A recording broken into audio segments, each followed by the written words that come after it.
अगर आप 10 मिनट में बन जाने वाला कोई झटपट क्रीमी जूसी मीठा ढूंढ रहे हो ना, तो आज की ये मैंगो रसमलाई पुडिंग आप ज़रूर ट्राई करना।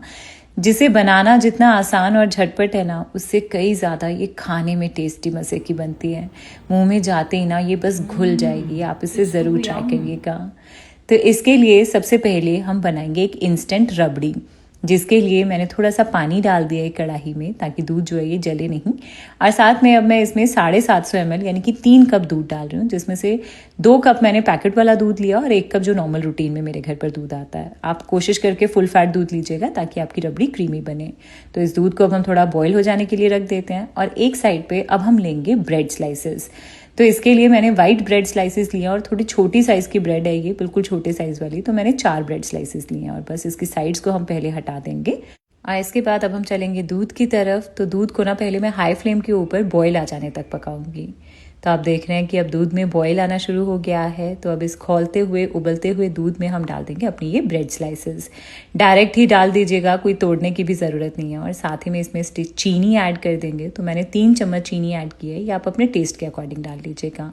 और बस अब इसे मिक्स करेंगे और इसे मीडियम हाई फ्लेम के ऊपर चलाते हुए पका लेंगे, जब तक कि ये मिक्सचर जो है ना ये थोड़ा सा थिक और क्रीमी हो जाएगा। और अभी ये जो ब्रेड आपको थोड़ा अलग अलग सा दिख रहा है ना, अपने आप ही ये पकता जाएगा और घुलता जाएगा। और इसे पकाते हुए ना आप पैन के बॉटम तक चलाइएगा। और साथ में जो साइड पे मलाई आती जाएगी ना, उसे भी स्क्रैप करके वापस से ही दूध में डालते जाना और बस इसे पका लेना है। तो तकरीबन 3-4 मिनट के लिए ही पकाया मैंने इसे। और अभी आप देख रहे हैं कितना क्रीमी टेक्सचर हो गया है इस दूध का। बहुत अच्छा लग रहा है ये टेक्सचर। तो अब इस स्टेज पे मैं इसमें आधा छोटा चम्मच इलायची पाउडर ऐड कर रही हूँ। ये डालना ऑप्शनल है। अगर आपको मैंगो रबड़ी में इलायची पाउडर नहीं पसंद है तो आप स्किप भी कर सकते हो, बट अगर डाल रहे हो तो मेरी तरह एंड में डालिएगा। और बस इसे डालकर सिर्फ 1 मिनट तक मैंने इसे और पकाया। और फाइनली हमारी ये इंस्टेंट सी रबड़ी बनकर रेडी हो गई है। आप देख रहे हैं इसका टेक्सचर। ज़्यादा थिक हम इसे नहीं करेंगे, क्योंकि बाद में हमें इसे जिसके ऊपर डालना है ना उसके अंदर तक ही अब्जॉर्ब हो सके, इसीलिए ज़्यादा थिक नहीं करना है। तो बस अब इसे एक साइड पर रख देते हैं ताकि ये अच्छे से ठंडी हो जाए। और इतनी देर में अब क्योंकि हम बना रहे हैं मैंगो रसमलाई, यानी कि मैंगो फ्लेवर की रबड़ी बनाएंगे पहले, तो इसके लिए मैंने अच्छा खासा एक पका हुआ आम लिया है, जिसका छिलका हम हटा देंगे। और अब इसका ये जो पल्प है ना, इसे हम बस रैंडमली थोड़े बड़े टुकड़ों में कट कर लेंगे। और इसके बाद अब इतनी देर में ये जो रबड़ी हमने रखी थी एक साइड पर रखने ठंडी होने के लिए, अब ये भी ठंडी हो गई है। आप देख रहे हैं कि पहले से ये और भी थिक और क्रीमी हो गई है। तो बस हमारी ये रबड़ी रेडी है। तो अब एक ब्लेंडर जार लेंगे और इसमें हम अपनी ये रबड़ी डाल देंगे। ये जो रबड़ी हमने बनाई है ना, ये वही प्लेन रबड़ी है जिसे आप किसी भी रेसिपी में यूज़ कर सकते हैं। अच्छा, अब इसी के साथ हम इसमें ये मैंगो चंक्स डाल देंगे मैंगो फ्लेवर के लिए। और बस इन दोनों चीज़ों को अब हम अच्छे से ब्लेंड कर लेंगे। और फाइनली रेडी हो जाएगी हमारे पास ये मैंगो फ्लेवर की रबड़ी। आप देख रहे हैं इसका वाइब्रेंट कलर और एकदम क्रीमी टेक्सचर है इसका, बहुत ही ज़्यादा यमी लग रही है ये।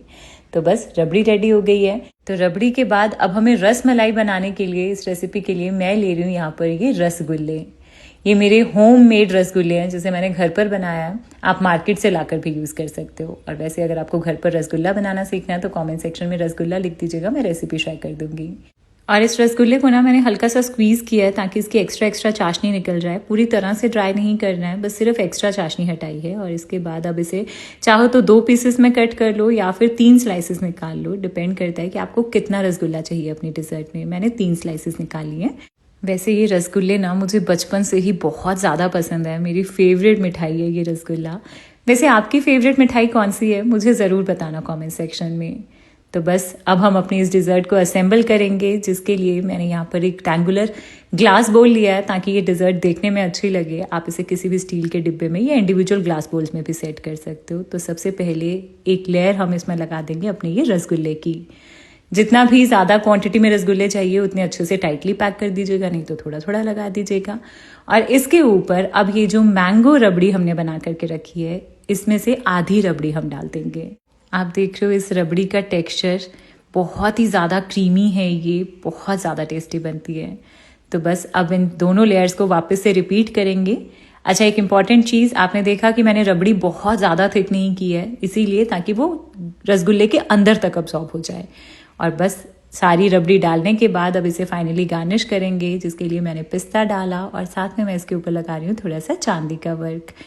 और अब इसे आधे पौने घंटे के लिए फ्रिज में रख के इसे ठंडा सर्व करिएगा, बहुत ही ज़्यादा टेस्टी लगती है।